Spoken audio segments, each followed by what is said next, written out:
what? I don't know how well this is going to even work.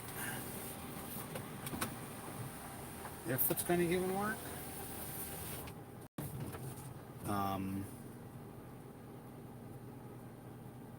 Where am I going to park? I think...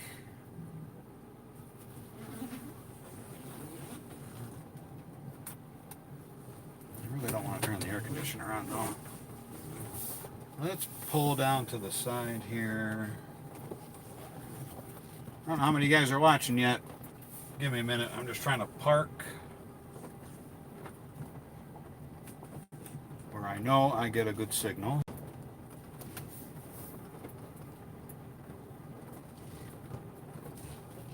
Without hitting anything. Whoop, like the solar panels. Don't hit the solar.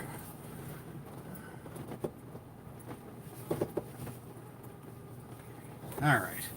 I am over at the building.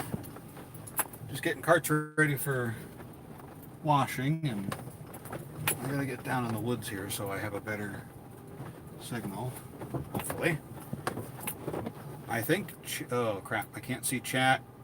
I figured I would just do a quick live stream just to see how you guys are doing. There we go. This is a good spot. And it is hot in here. Oop, what did I hit? A big rock. I really need to get this graded out a little better. Whoa! Why am I parking in the woods, you're asking? Well, because right here is where I get the best wireless signal. Oh, yeah, look at that. I screwed up my camera here. And you get to see the woods. You get to see me. Opening the windows. For now. Alright, let's see if I can make this camera do stuff. Alright, guys, what's up? I'm going to give it a few more minutes and then maybe I'll start taking some questions if I could see them. The problem with the live stream on the phone is that they pop up and they disappear really quick. They don't stay on the screen very long. Yep, so there was a couple comments there and they disappeared. Oh, I have to shut the radio off because I don't want to get flagged.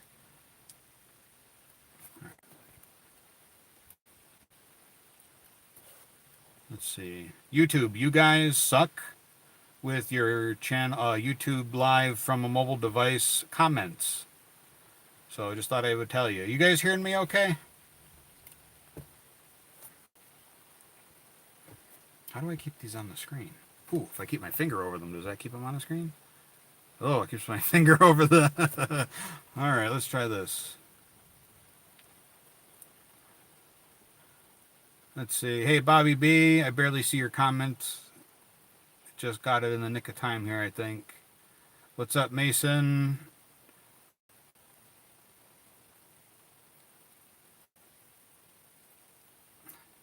What's up there, Jeff, CJ, Nick? Let's see, who else do we have here? Oh, they're going so fast. Mike. Okay, sounds good. Comments. What's up there, Bubba? Yes, it's hot here too. It is, well, for this area, it's hot. It's in the mid 80s right now. 100% humidity. There's a little bit of a rain shower at the moment. Let's see if I can stop this white balance from going nuts here. There's actually a thunderstorm nearby or above. And I'm hearing a lot of thunder, so I figured, screw it. I'm going to sit in the truck. Hopefully I won't get hit by lightning. Hopefully only the trees around me will, if they do. Hopefully I won't get hit by lightning at all. Yeah, see, the comments just disappeared again. What the hell's up with that? I have to try to boost my signal. Oh, this ain't staying here either. I have a cell booster that I have to kind of pull the wire here and get it close enough so it works. Yeah, I am scrolling, but it's not, the comments, whole comment thing just disappears if I'm not looking at it. It doesn't stay on screen. Let's see. MLR Honeybee, hello. Got your golf running? Good. Good. I'm glad the videos are helping. Sorry, I'm trying to do like two things at once here. Squirrel. Where's Mr. D? He'd understand.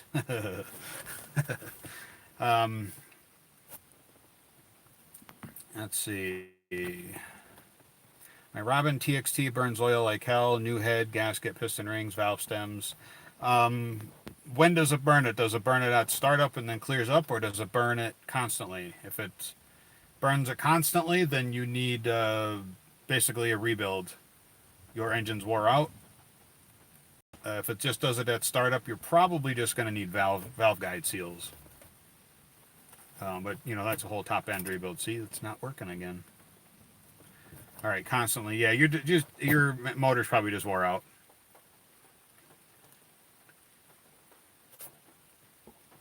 When they start to burn oil like that, it's time to rebuild them.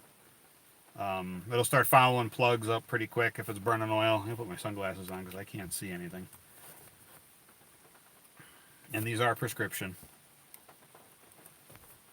And they're rated for safety glasses too, which is really nice. That's why you see me wearing them in a lot of my videos. Well, one, I can't see without them. Two, they're safety glasses rated. I forget what ANSI level or number rating thingamajig they are, but okay, windows going up really quick, just a little bit. Oop, too far.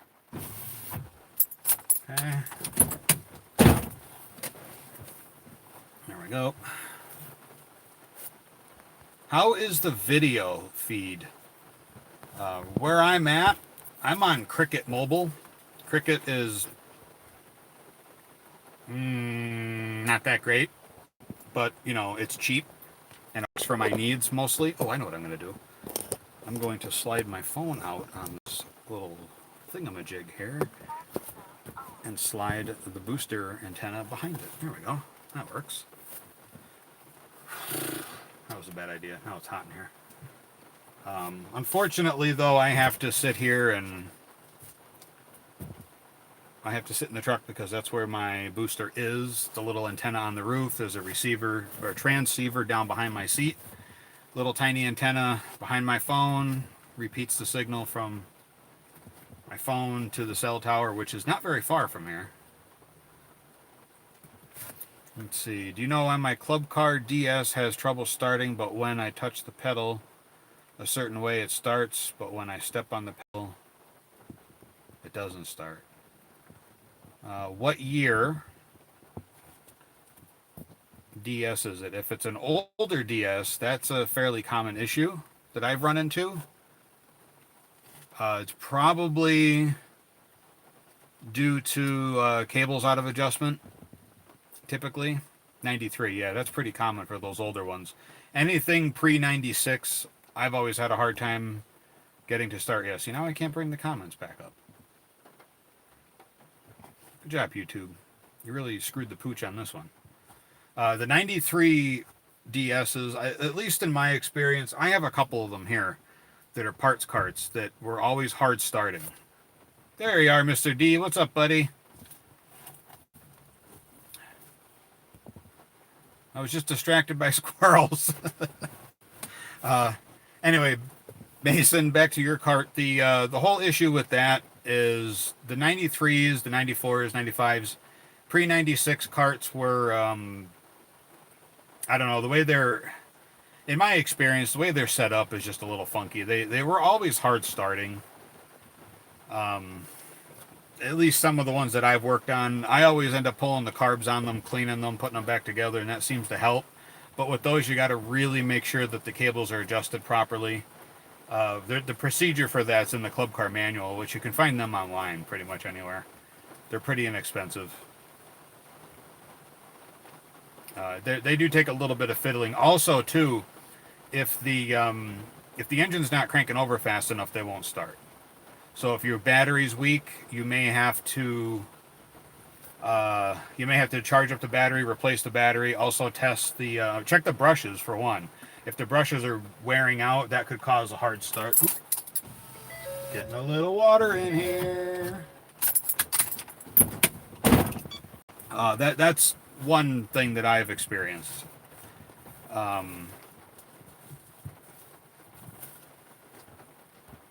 At least, I'm just trying to think what else have I tried on those. Like I have a 90,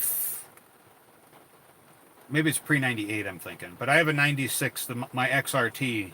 I did a video on that where I put a lift cylinder, a lift actuator on it for the dump body. That was a hard starting engine. That was a FE350 though. That was a bigger motor. So that one was always hard starting. I put a new starter generator in it and I put a battery in it, and that seemed to help. It pretty much starts right up. I mean, it needs a little choke every now and then, but it fires up pretty quick. But yeah, I would check your battery. That, you know, like I said, if they don't roll over fast enough, they're pretty hard starting.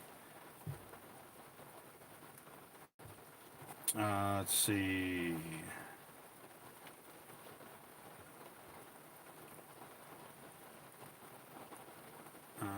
Just reading some comments here.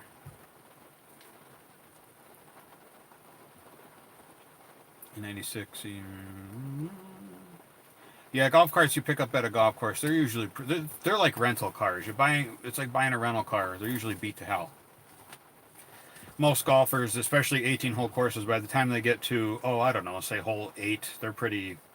Some of them, not all of them, not everybody's like this, but some of them are pretty deep in the bag. Let's see. If it runs good, I mean, you can try some Lucas oil. I mean, I don't really recommend them additives. I mean, to properly do it, you got to send it out to get it rebuilt. Let's see here. What's up, Jeff? Okay, my FE400 Kawasaki not running again. Seems like it has to be spark coil maybe. Don't think it's an igniter separate like the. Well, the igniter on the newer 290s and 350s was built into the ignition coil. I believe the FE400's built in. It's one coil pack kind of thing. I have not had to mess around with an FE400 yet, as far as ignition goes, because there's only one wire that comes out of those that closes to ground when you let off the accelerator, as far as I'm aware. All right, Nick, let's see. O2 Easy Go Gas, hard acceleration, almost does a wheelie. That sounds like. Okay, so doing a wheelie, hard acceleration is. Let's see, O2, that's pre-Kawasaki, right? So that would be the twin-cylinder Robin MCI motor, I'm assuming, with the aluminum exhaust manifold. Probably drive clutch. If it's slamming closed real hard, it'll cause it to lunge. The RXVs and some of the TXTs with that stupid team clutch, with the FE400s do that. I got a couple of them in storage here that I try to move around, and you just get them to rev up ever so gently, and then that clutch slams shut, and the cart like throws you basically back in the seat. I hate those things. They're so uncomfortable to maneuver around. Hate them. Boy, I wish I could open this window. It's getting really. You know what I'll do? Air conditioner. Hopefully that breeze is not hitting the microphone. I kind of have that knocked down. I can't pull comments back up, guys. Somebody's got. Oh, never mind. Here we go. I got it.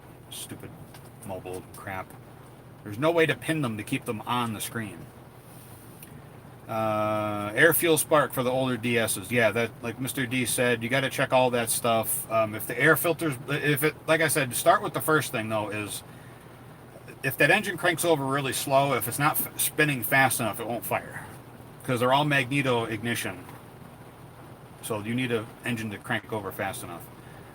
Okay, Bryce got an 09 Yamaha cart, so that's a drive, or the drive. Long time starting when it's cold, and it feels like it's underpowered running at running temp. Has an odd backfire. Pull the carb and clean it. Start with that. Make sure your fuel's good. Don't use super 93 octane unless it's ethanol. Then use 90, or ethanol free. Then use 91.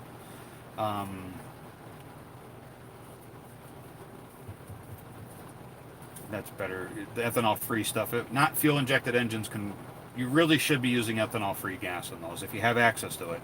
I know I have access to it. We have a local gas station that has 2 pumps dedicated to it because of the high golf cart communities around here. Yeah, the FE400 has the same coil number. Cause it's the same coil. It's just the pistons that are bigger. Displacement, that's the word I was looking for, is bigger. Hey, right now I have a FE290D Kawasaki stock engine on a 92 DS club car. Can I put a newer FE290 without a ton of modifications for it? Check rotation. I believe, I can't remember which years it are, but I know there's a backwards rotation in the older club car DSs from the newer ones. If you have counterclockwise? Yeah, counterclockwise rotation, then no.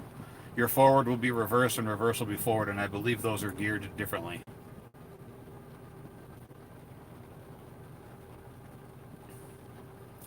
Let's see here.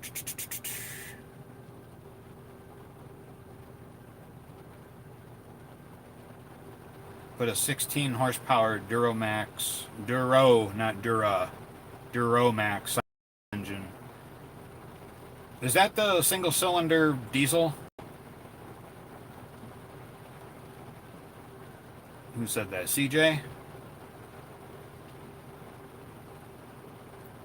What gas should I use in my 93 DS? Ethanol free if you have access to it. That's the best stuff you can use in those older engines. Any carbureted engine, whether it's brand new or 30, 40 years old, you should use ethanol free if you have access to it. Don't be spending like $14 on that stuff either. Fuel additives don't work, in my opinion, especially ethanol stuff. Ethanol-based fuels like E85 or E15 or E10 or whatever they want to call them now. Your best bet is to try to run as much fuel through it as possible. Like if you're somebody that uses your cart maybe a few times a week and you barely burn through a tank of fuel a year, only fill it halfway and then kind of use it and replace it more frequently. That would be my best advice on that. That way you have a larger airspace in the tank to allow for moisture, but if you're using less and you have less fuel in the tank to get contaminated, then you have less issues. If you're going to store it, I would fill it right to the top. But the fuel additives kind of suck. Can the Comet clutch be rebuilt? I'm not sure. I don't have much experience with those. I have never had to rebuild them.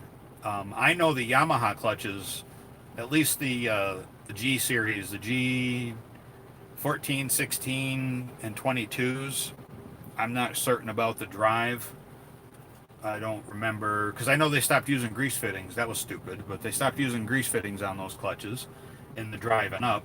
As far as I'm aware, I could be wrong. I know the rollers can be changed and the weights can be changed in those. Easy Go stuff, I'm not sure. Club car stuff, I'm not sure. I've never taken them apart.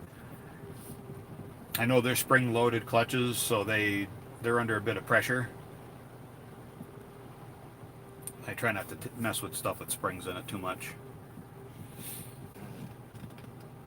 Let's see, did I miss anybody here?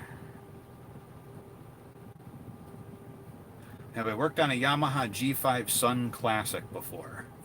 I can't say that I have. I can't say that I have. Yeah, CJ, it's just easier to buy one. Yeah, I don't like to be just a parts changer. I would much rather try to fix it. But in some cases, sometimes you just can't. You got to weigh your factors. Like, is it more cost effective for me to just buy another clutch and replace it? You can get a clutch removal tool. They're pretty straightforward to change out. I mean, it's basically a special bolt that has the threads high up but nothing down below. Clutch removal tools, you can find them on Amazon. I used to sell stuff on my website, but I stopped because of the tax crap is annoying, so I just gave up on that crap.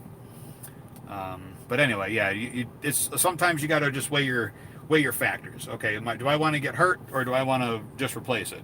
Do I want to tear this thing apart and not know what I did, how to put it back together, etc., or do I just want to spend a few $100 and replace one? They're not hard, but in most cases, with any engine that has a tapered shaft, you really need to use a clutch removal tool to do it right, to get the clutch off, because you really don't want to be banging on that crap with a hammer or a pry bar, and you end up cracking the block or something, and now you're really screwed.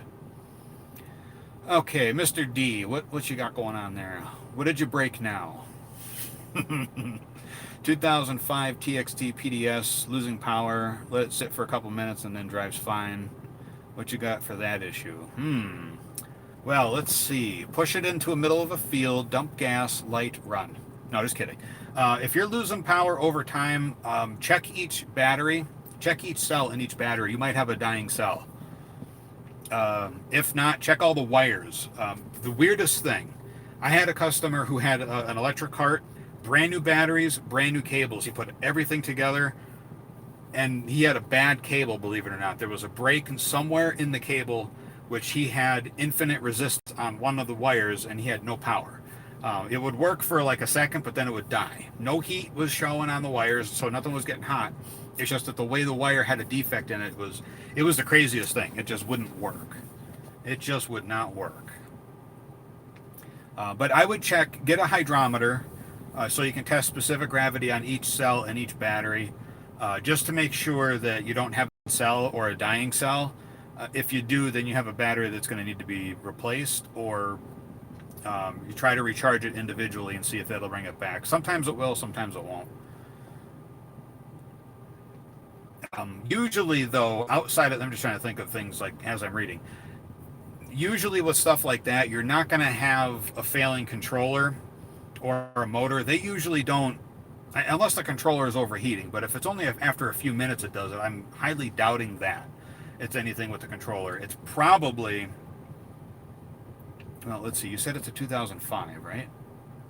Yeah, 2005 XT. It might be the inductive throttle sensor. Check that as well. You might want to see if there's a loose terminal on the inductor down underneath the floor by the pedal. That might be an issue too. I've seen that happen. I don't remember if they have inductive thing.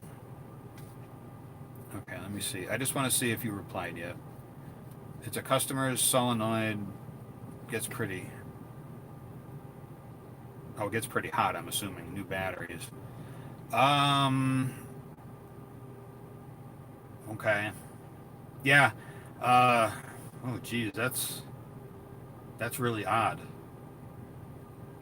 Without putting meters on it, it's really hard to say just by guessing. Let me think about that one for a minute.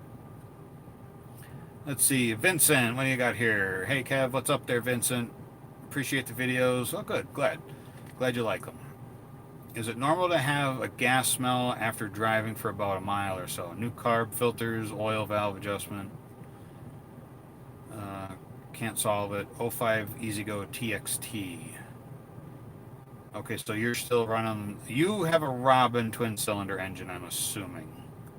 I think 06 was the last year they did that. I can't remember off the top of my head. See, that kind of stuff I don't really keep track of when they stopped using what engine, because it's irrelevant to fixing them. No, you really shouldn't be smelling gas. Unless you have the windshield up and you're getting exhaust fumes wrapping around. That was a common thing with the old two-cyclers.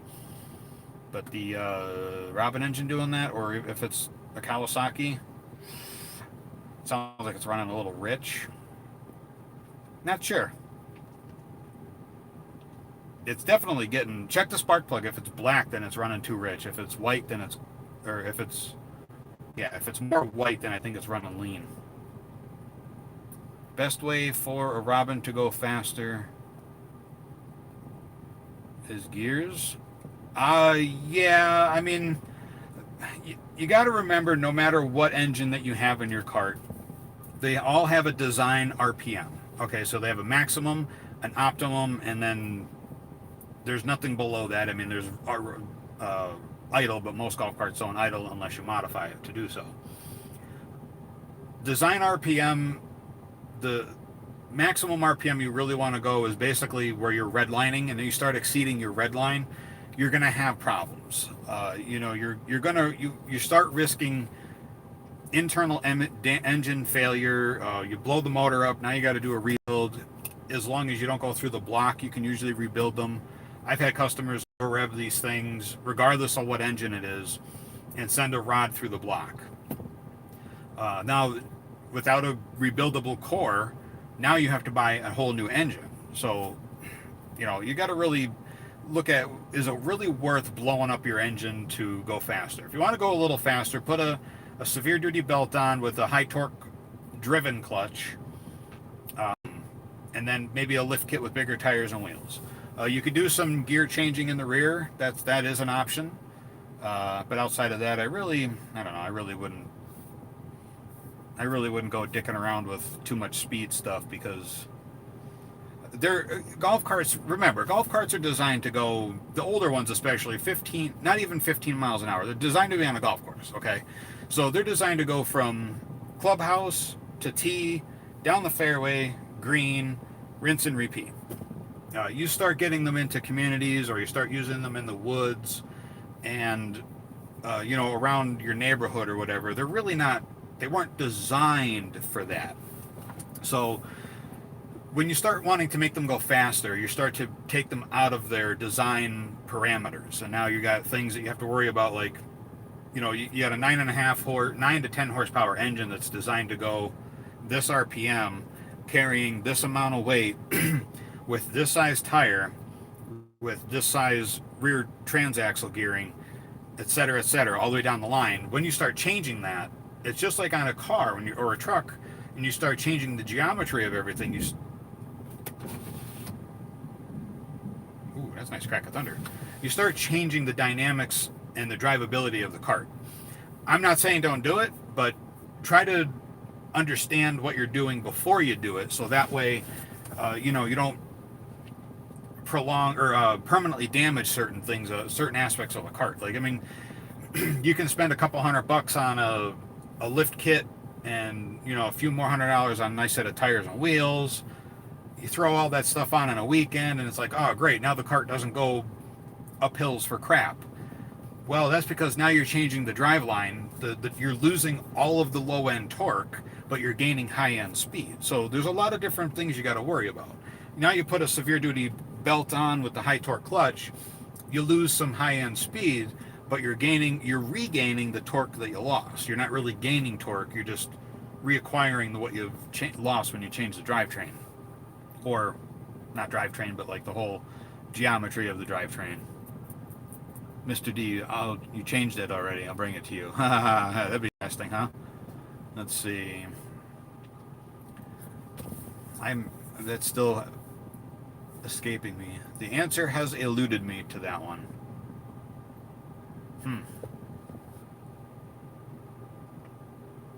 Alright, Paul, let's see. Thanks for your videos. I cleaned out my carb on my Yamaha G22 and it works beautifully now. Good.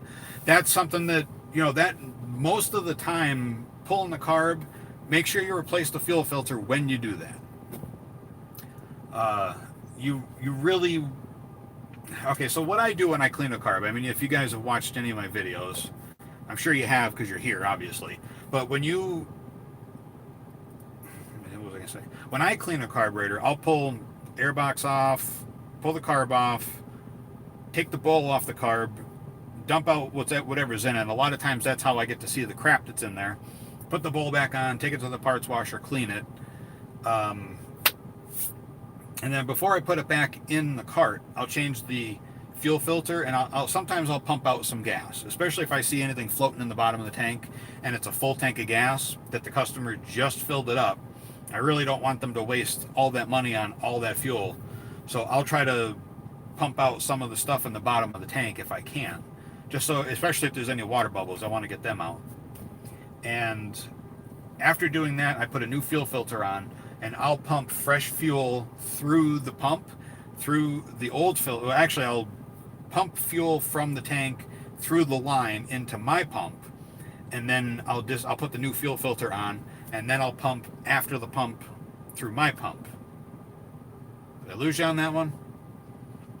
and then I'll pull out, basically reprime the entire fuel system with new fuel before I hook it back up to the carburetor, just to get any varnish out of the lines if there is any. Let's see. If you want a fast cart, get an electric. Or you could just get a quad or a side-by-side if you want gas and you want to go fast. But yeah, you can do there's a lot more things you can do to a gas or an electric cart with the same battery pack. All you have to do is change your electric motor, your controller, and upgrade all of the wires, and you basically are instantly faster. You put a programmable controller like a Navitas controller in there, 600 amp. I would put an inverter controller and basically an AC-DC conversion or DC-AC conversion, which I'm dying to do. I really am, but I don't have a cart that I'm really willing to throw that kind of money at right now. I don't have any good electrics. I do have a Navita 600 amp DC controller and a DC motor that I'm putting in a precedent, but that was a project I started 3 years ago. Never really got to finish it because of the Rona. When that started, everything kind of went to crap, so that really never got finished. That's backburnered, but I still have it, so it'll get done eventually. Let's see. Yes, also change the fuel filter and dated it as per your suggestion. That's a good idea. See, the reason I date them is because I'll forget when I changed it, and instead of going back and looking through whatever, like the invoicing and all that stuff for customers, or even on my own cars, I don't make an invoice for myself. But I'll go back and I'll go look and see on the filter. It's like, oh, I changed the filter on this date or this date. It's like, oh, I changed the filter that long ago. Okay, it's kind of like that. But it's great to know when you just look at a glance. When you change the filter, you can actually see the condition of the filter, and now you can gauge how often you should change it just by looking at the date. So, and you can basically gauge by how much fuel you go through.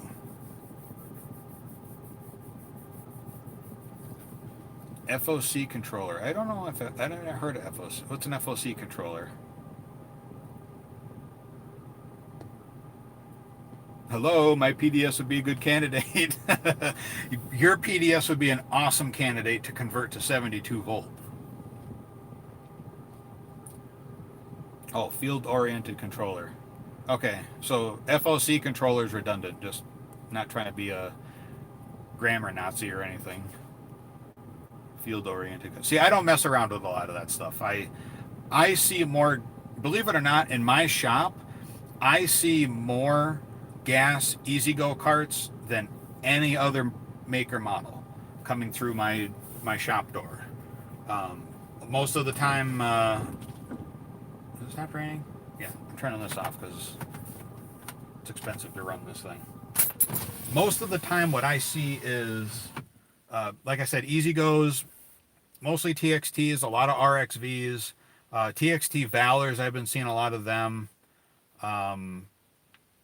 The Expresses, the ST models, ST 4+4, ST 2+2, or 2+4, or 4+2. The 6-seaters, I got a couple of them in storage. One thing I have to say about some of these E-Z-Go carts, some of them ride like Cadillacs. They ride really nice. They run really good. You can barely see my face. I'm going to put this window up partially or all the way, whatever. Some of the E-Z-Go stuff in it looks good too. I like the way it looks. I like the way some of them ride, and I like the way some of them run. What I don't like are the TXT Valors that have small lift kits on them with factory heavy-duty springs where you go over one bounce and the whole cart jumps in the air because everything's so stiff. They actually hurt my back, and they're hard for me to move around and take care of because of they're just so stiff. Loading them on and off of the trailer is a chore because being so stiff, when they come down off the bottom of the ramps, they actually bounce really hard. They're just not a cart I really like. What's the difference between a Workhorse 800 and 1200? Honestly, I'm not even sure. I think weight capacity, if I'm not mistaken. Doesn't matter. When I worked at a local country club, we had 2 Workhorse 1200s, club car.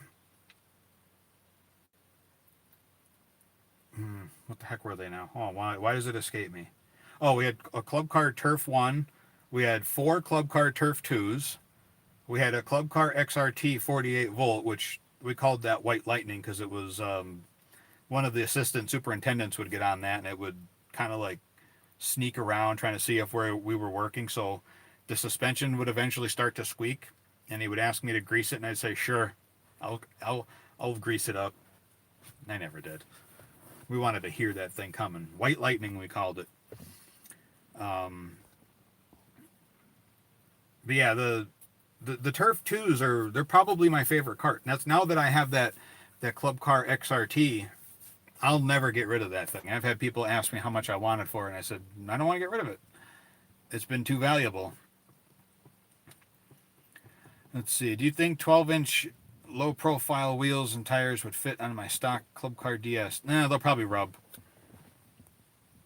It depends on the height of the tire. You can put them on, but in my experience, I've had them rub. I gotta put this down because it's really hot in here. It depends. I don't know. You could probably you could probably get away with it. I put 12-inch tires with a 205 something or other. I want to say 205.15.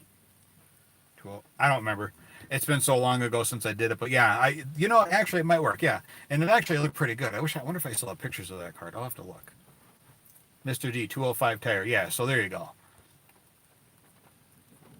How much horsepower does a Yamaha G14 have? I believe it's 10. 205 10 Q2.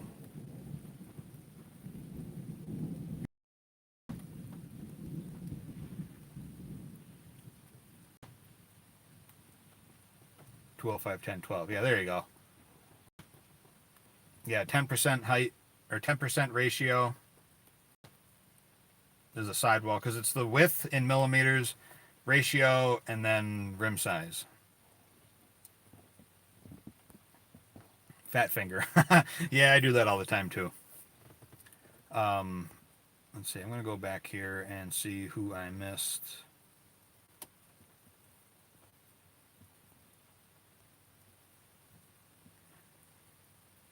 It is really humid outside today.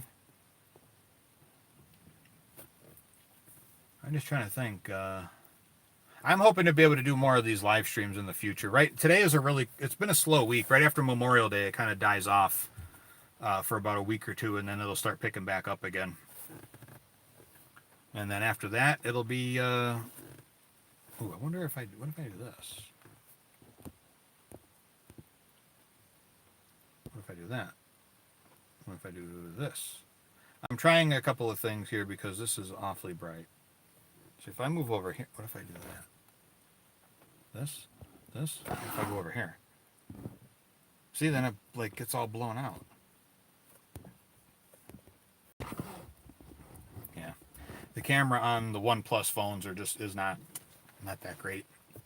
What's up, Ollie? See, if I do that. See, now, whatever. Any more questions, guys? Do my best to answer them.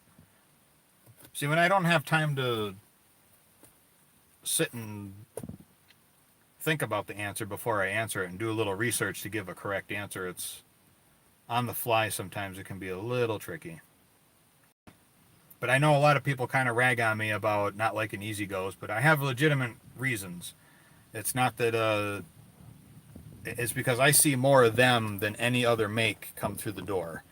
So there's a lot of things that I see. All right, so the one thing that I really don't like about the FE400, plastic oil drain plug. Let's see, what else do we have? Dipstick runs through the valve cover. That is so stupid. They don't take oil for crap when you're filling them up. You need a special wrench to grab onto the oil filter in order to get the filter to back off. I have a special thing when you rotate it backwards, it grabs tighter. Works really good. what else don't I like about them? Oh, they're kind of built cheap. They're not built very good, in my opinion.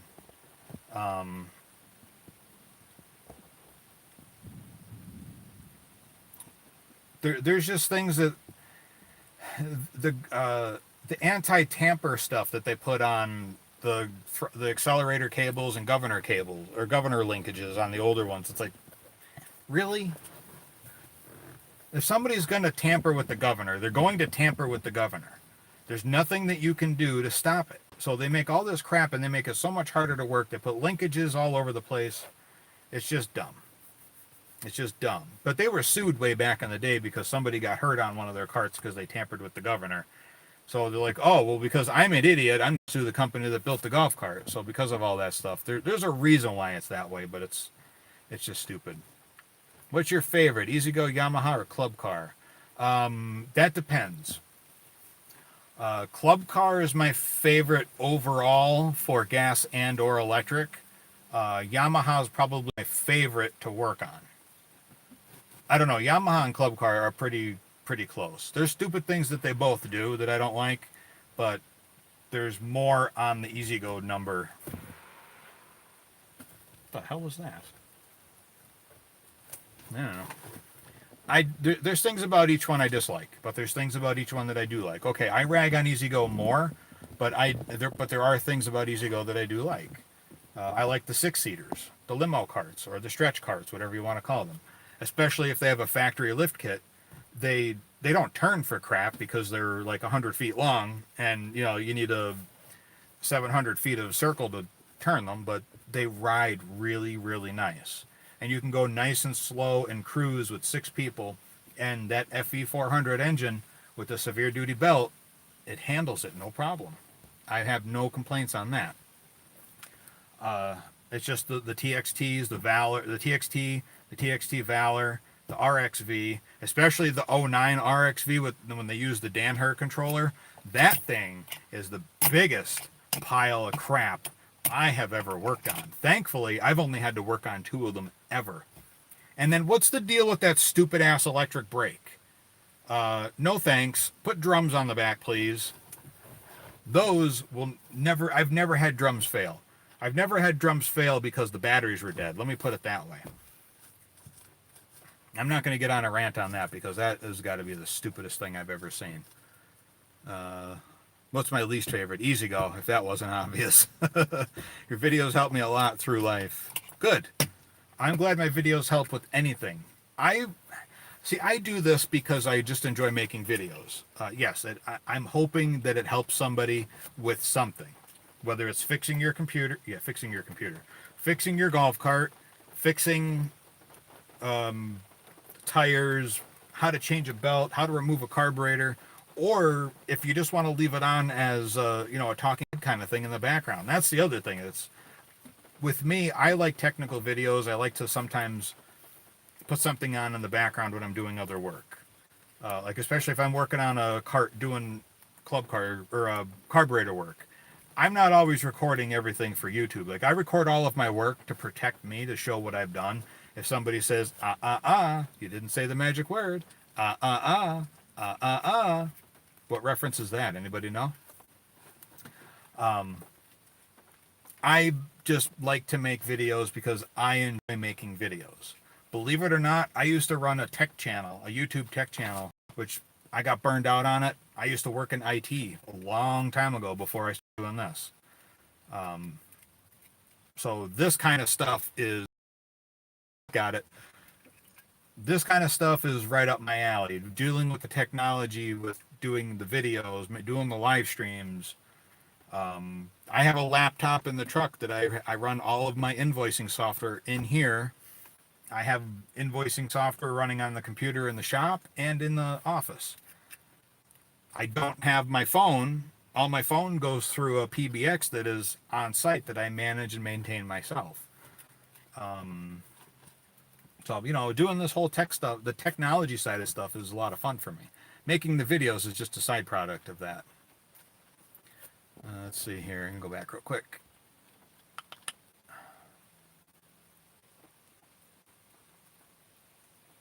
You're always just a happy person unless working on Easy Go. That's true. Yeah, that's true. Sometimes I can't record videos because there's a lot of swearing. Like that video that I don't know if you go back and look at the Easy Go RXV with the when I was replacing the electric brake. There was a lot of cutting on that video and a lot of putting down the camera, walking away, and starting over because it it was pissing me off.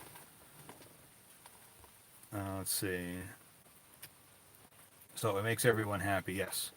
Please continue making videos. You're very informative. Well, thank you. I appreciate that. I love making videos. It's really a lot of fun. What do you recommend to buy a G14, 16, or 22 reliability? They're actually, as long as a Yamaha has been taken care of, it's always going to be a good cart. I have a 91 G9 in that building right over there. It doesn't smoke. It doesn't even need choke when it's cold. It starts right up because it was well taken care of. The oil was changed every year. Filters were changed.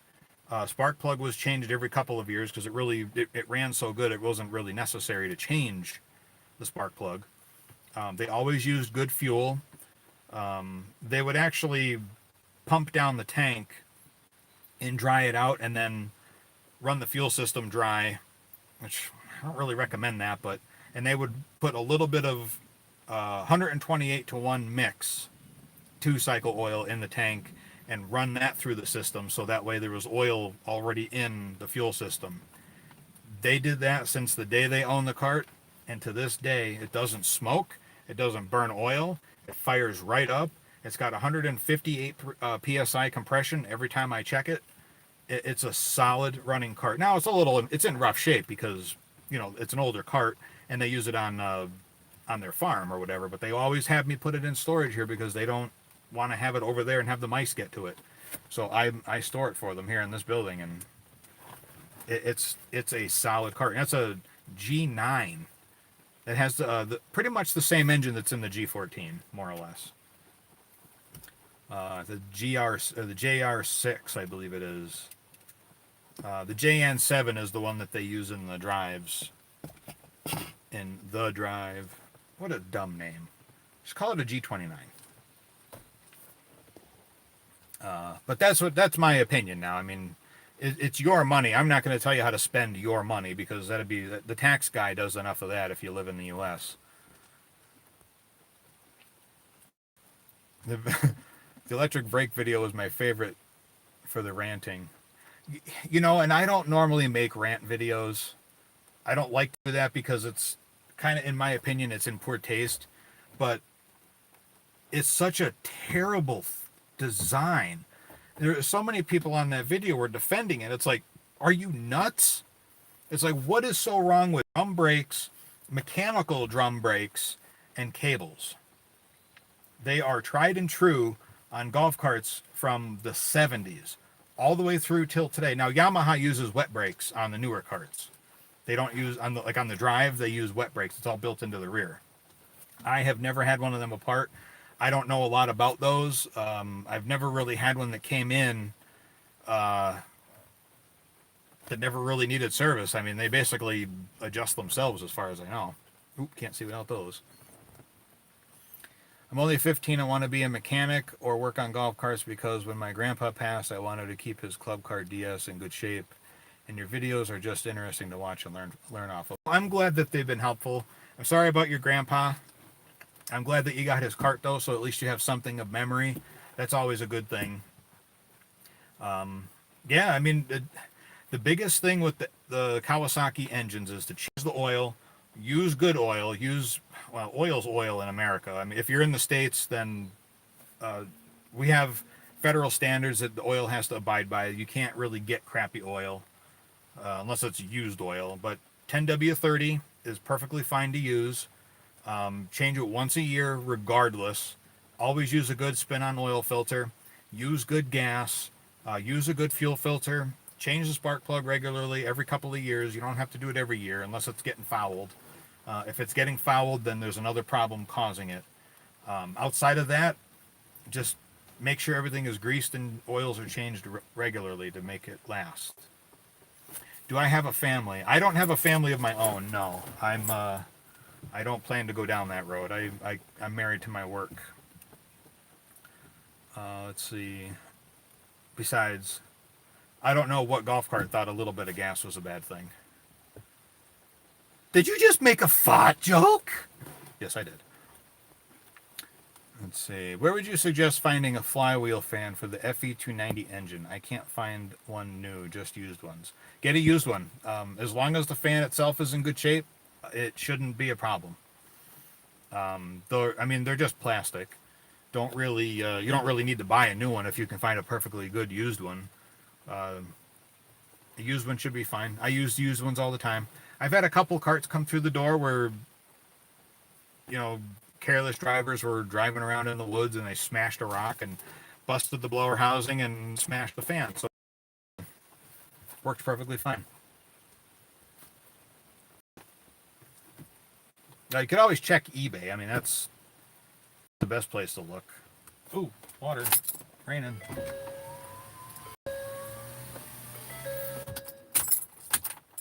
Do I sell parts? I used to, but I no longer sell anything online just because of the logistical nightmare it became with all of the tax laws changing and all that stuff. So I decided to stop doing that.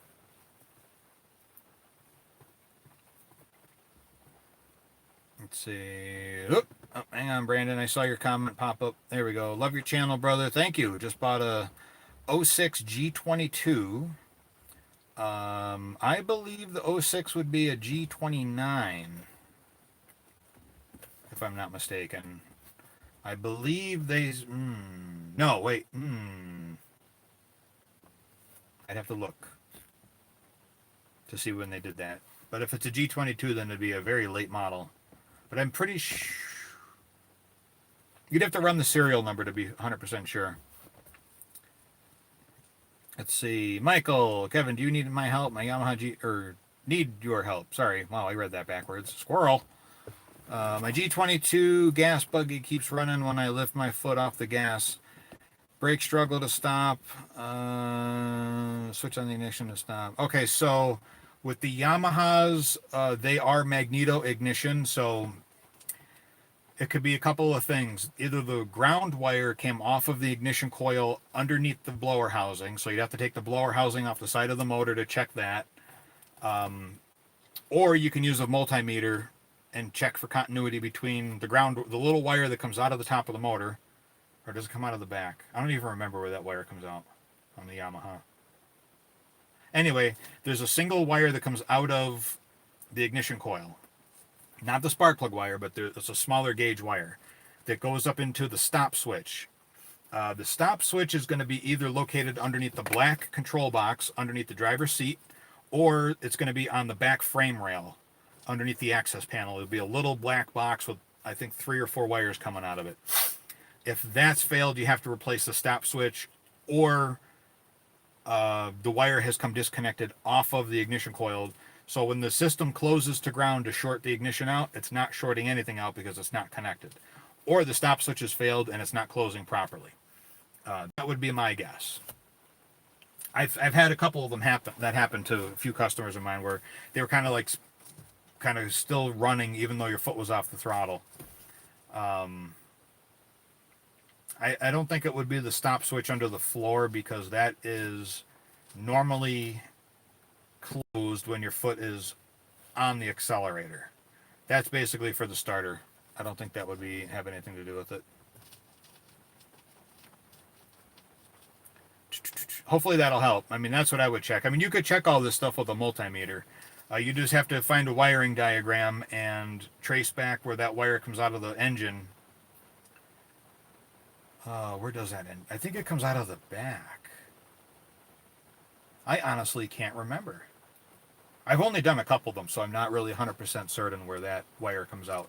But it's a small wire that comes off of a spade terminal that's on the ignition coil, just like the Kawasaki motors. And it runs down through the electrical system, and when that switch closes, it basically shorts out the ignition coil so it stops spark. And that's what shuts your engine off. They're very simple.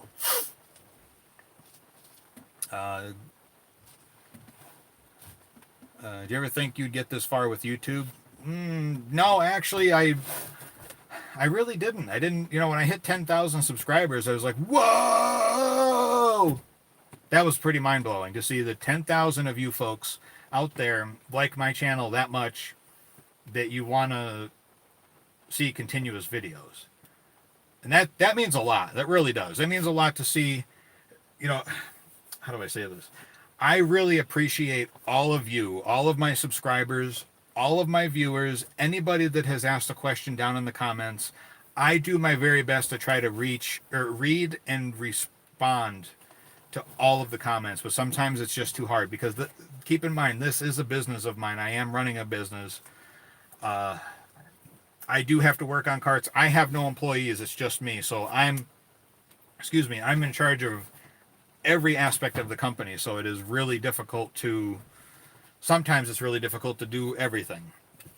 But I enjoy it. I really do enjoy it. I've been in business 11 years, July 1st. And I plan to continue. Last year, though, was a little shaky. Last year, I was, like most people, I'm sure, I was pretty frustrated and fed up with the way everything was going. So, uh-oh. I don't know what the hell happened there. Okay, I'm just going to wait. You guys let me know if I'm still live. It says I am, but my phone just kind of like went a little wonky there. Congratulations. Thank you. Still live. Okay, thanks, Michael. Mr. D, what the hell is that? Is that a peanut?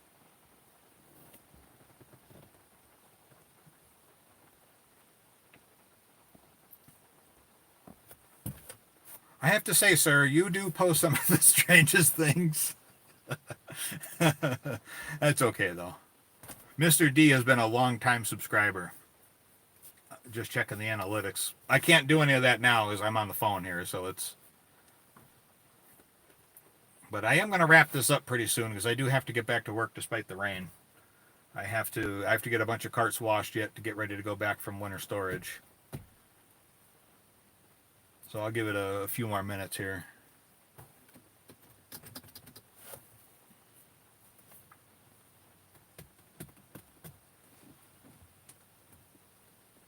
Boy, I got a lot of work to do. I still didn't forget yet about the crushing the golf cart. I have... Actually, there's one right there. One of my personal electric carts. Let's see if I can... I got my scrap pile here. I'm going to show you my gross scrap pile. Give me a second. I don't know what scrap pile looks good. Anybody have a scrap? Turn that on. Anybody have a scrap pile that looks good? No. Well, my scrap pile, I have everything sorted. No, I don't have everything sorted. All right, so I'm going to flip this around. As soon as I untangle... Oh, crap. Oh, look at my Cornholio shirt. It's funny, too, because I wear the weirdest shirts when I'm working, and people ask me, why don't you have, like, uniform kind of stuff? It's like, not going to waste money on stuff that's, if I had employees, it would be a little bit different, but I don't. All right, bear with me. My phone cord, I'm just going to unplug the damn thing. I have to keep the cell booster near the phone, because if I don't, it will lose a signal, and it will probably disconnect because it's YouTube. Okay, let me go back to the... Oh, I lost the comments. Okay. You've been worth it. Oh, thanks, Mr. D. You're such a fart smella. I mean, smart fella. Sorry. That was meant with the utmost respect, I promise. Okay, so over here, right here, I have ironically, an E-Z-GO Marathon. It's a 95. A tree was dropped on it. Oops. Didn't have batteries in it. It didn't have... It actually, the motor quit, and I wasn't putting a motor in it. So I yanked the controller out, and I actually sold it to a customer because it was in perfect condition, actually. So I figured, you know what, the battery tray is all rotted out of it. The yeah, it's got problems. It's got a cracked frame. I wasn't putting any time or money into it, so I figured, well, let me bring it over here, and then we'll crush it. We'll crush it with the excavator when I get some time to do that, because that'll be fun. I don't know where chat went, guys, so I can't see. Oh, there we go. Okay, chat is back. I have it on live. Let me turn it on none and back on here. Hide all chat. Live chat. There we go. Okay. This mobile platform is kind of weird. I would much rather be streaming from the shop or the office, but, you know, I kind of was bored while these thunderstorms were blowing through, and I figured, let me connect with my viewers. We got 10,000 subscribers, kind of like a 10,000 impromptu live stream. I know we only have, it looks like 14 viewers at the moment, but that's okay. Ask your questions. I know middle of the week kind of stuff is a little tough because I know a lot of people are back to work now. I'm going to try to do something maybe on Sunday. I might do another live stream. Just to kind of do like a weekend thing when more people are around and discuss more or be more. I couldn't tell what that was. Some little critter running around. Okay. Anyway, yeah. So maybe this weekend I might do another live stream. I know Saturday there's one more video coming out, and I got to start getting more in the pipe for you guys, because you're going to be wanting to see more videos. What's your thoughts on the Rocks 6-inch spindle lift kits? They're pretty good. I'm actually a Rocks dealer, so I like them. I like the Jakes stuff too. Jakes is made in America. Rocks is made in China. So it really depends on where you want to go. You're going to pay more for the rock or the Jakes than you will the Rocks, but there's no problem. I've been happy with the Rock stuff I've installed on my own carts. The Jakes, now one thing what's really nice with Jakes kits, you can get the individual parts if you have a failure in one of the components. Like I had a customer's cart that came in, and the cart was in an accident. Somebody had backed into the cart and snapped tie rods and bent a whole bunch of stuff, and all I had to do was give Jakes a call, and I got the parts for them. With the Rocks stuff, unfortunately, even the Mad Jack stuff, you have to buy the entire kit to get a replacement part, which I think is kind of shitty. Pardon my language. If some of you don't like to hear cursing, I'm sorry, but I'm an American and I swear, so I got a big sweary mouth. No, I'm just kidding. I don't normally swear like that unless I'm off camera and mad. But the downfall to the Chinese stuff is it's all or nothing. The Jake stuff, like I said, you can call up Jakes and say, hey, I need this part. How much? Here's my address. Here's my credit card. Whatcha? Send it to me.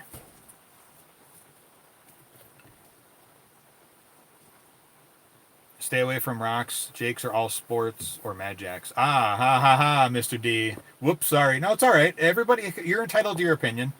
Everybody can have an opinion. I'm not one of those people that's going to go, oh, you don't like my products, huh? I'm not like that. I don't care. You like something, you like something. Like, I don't like Easy Goes, but a lot of people like Easy Goes. That's fine. I'll work on them. I don't have a problem working on them. I'm going to complain while I do it. I won't complain to the customer while I'm doing it, but if they ever ask me my opinion on which card is good or bad, I'm going to be honest with them. I'm not going to say, well, since you have an Easy Go, you know, it's an okay card. It's not my preferred. I'm not going to, okay, let me rephrase that. I'm not going to say, oh, well, you got a piece of crap here. You shouldn't have bought this garbage. I'm going to say Easy Go is not my preferred golf cart because of the problems I've experienced on the maintenance and repair side. Having said that, my preferred golf cart is either Yamaha or Club Car. I mean, I don't like any of that other crap that's out there, like Star EV. I'm not a fan of Star. Evolution sucks. I demoed one of their carts. I had it for 6 months, and the frame started rusting. So, what was that? Oh, my laptop is on. Battery low. Okay. Well, I'll just turn the inverter on. Oh, I probably should plug my phone back in because it's dying too. Wow, I'm just not having luck with power today, am I? I don't know what I was saying. I kind of went on a ramble, a tangent there. But no, Mr. D, it's fine. If you don't like rocks, that's fine. There's things about rocks that I don't like, and I'm a dealer.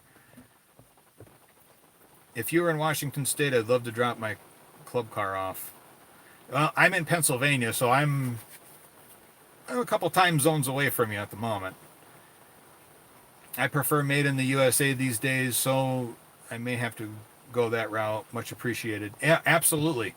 I like the Jake's lift kits. I honestly do. I've used them before I became a dealer, a Red Hawk dealer. I know Red Hawk has their own line of tires. They have their own line of wheels. Some of the stuff I don't like that they have. It doesn't mean I won't use some of their other stuff. But like if I have a choice between a Rocks tire and a Kenda or a Duro, I'm going to go Kenda or Duro. I just prefer those tires.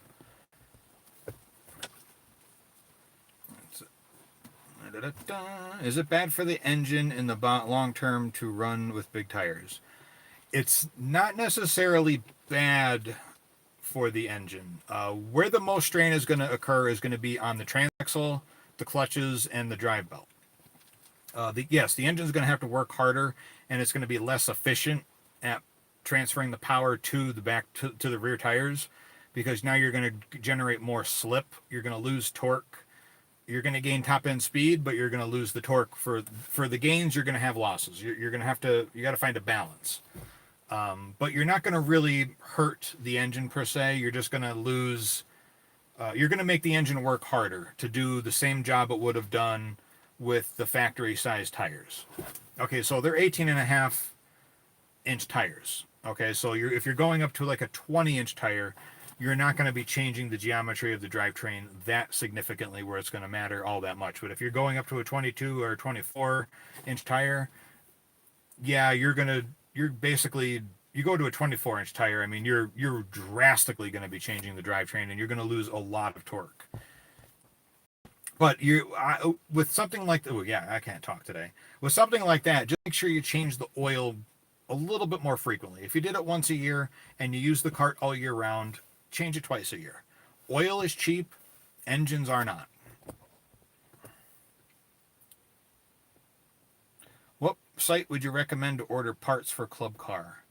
Well, because I'm not selling parts anymore, I can't say buy them from me. Everything Carts, Buggies Unlimited, those are two good websites. Now keep in mind they're not Amazon Prime, so you're not going to get it in a day or two. You just bear that in mind. But I've dealt with Everything Carts and Buggies Unlimited when I first started doing this, before I became a dealer for Red Hawk, or I'm a Magix dealer as well. I have the two biggest golf cart parts suppliers, or vendors I should say, I'm a dealer for. But yeah, any website, read reviews on these sites. Go to Buggies Gone Wild is a great forum for information on that kind of stuff. You can go there and see what other people have. There's actually some vendors in there that will sell to you. Unfortunately, I'm no longer selling products online. I'm just sticking with local repairs and stuff like that, just because of the whole tax things. Paying taxes in multiple states is really annoying, so I just prefer not to do it. But that's what I would do. Just jump online and see what you can find, because there's a lot of really good vendors out there, or a lot of good vendors for buying retail. All right, couple more questions, folks, and then I'm gonna cut this off here. I am sweating profusely. It is really hot in here. Okay, maybe not profusely, but I open some air in this damn thing. Holy crap, it's hot in here. I don't care if it gets wet. Dun, dun, dun, dun, dun, dun, dun, dun, dun. Dun, dun, dun, dun, dun, dun, dun. Yeah, YouTube will flag me for that one. Watch. Do I need more than a 6-inch lift on my G22 if I end up buying 14-inch wheels and tires? Yeah, no, a 6-inch lift will be fine.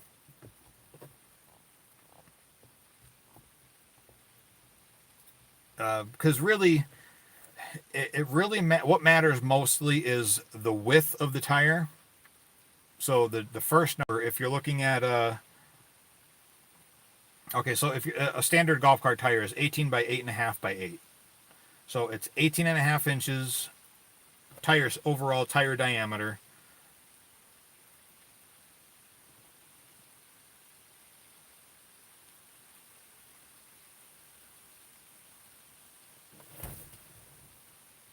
Sorry,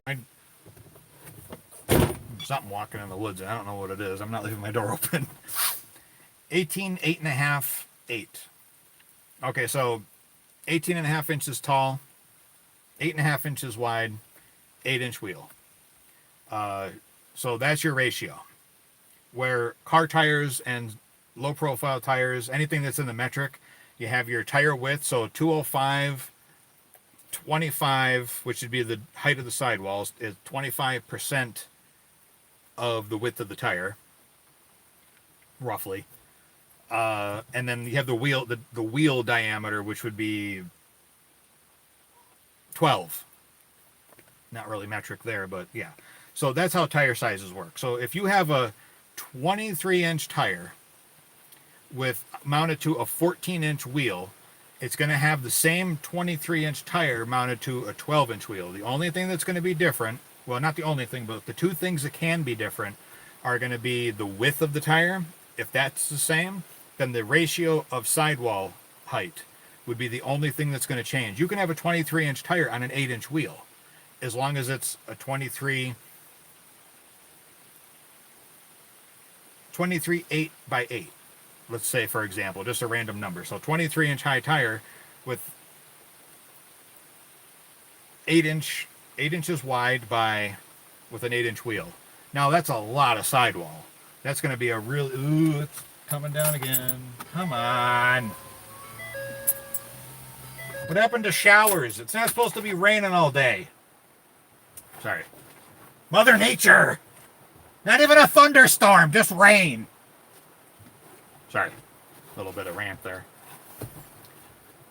But anyway, yeah, you can get away with the 14-inch wheel as long as your tire outside diameter doesn't exceed 23 inches on a 6-inch lift kit. You start getting bigger than that, now you're talking you're going to need probably a 1-inch wheel spacer to prevent rubbing, depending on the cart. Some carts can get away with many different size tire sizes without worrying about rubber, or tire widths rather, because it's mostly when you load up the suspension. If you're not going to put heavy duty springs on it, or dual action leaf springs, or heavy duty coil springs on Yamahas, when you load up a cart and you start squashing that suspension, the inside fender is going to start rubbing the tire. Or on the club cars, for example, I know club cars can basically turn on a pin needle, a needle tip, because they have such tight turning radiuses. That's the one thing I absolutely love about club cars, is they can turn really tight. They have one of the tightest turning radiuses of any golf cart manufacturer, which is awesome. Love that.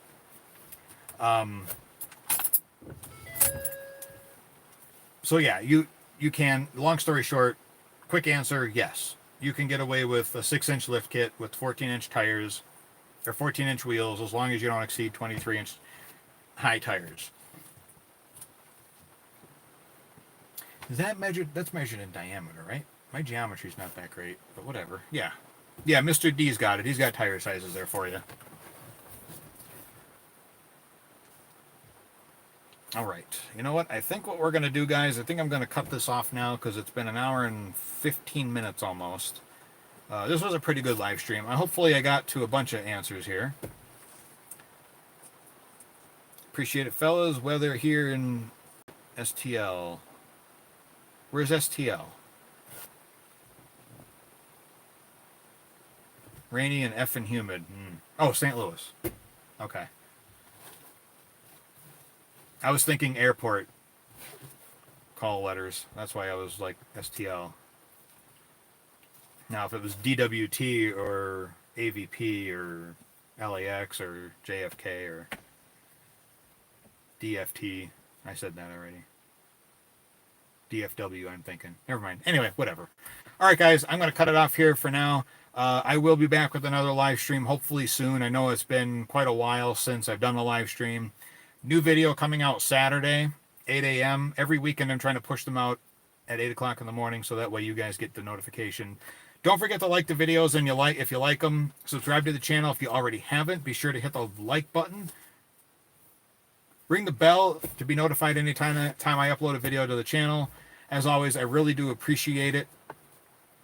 And until next time, we'll see you on the next live stream or the next video. Have fun, guys.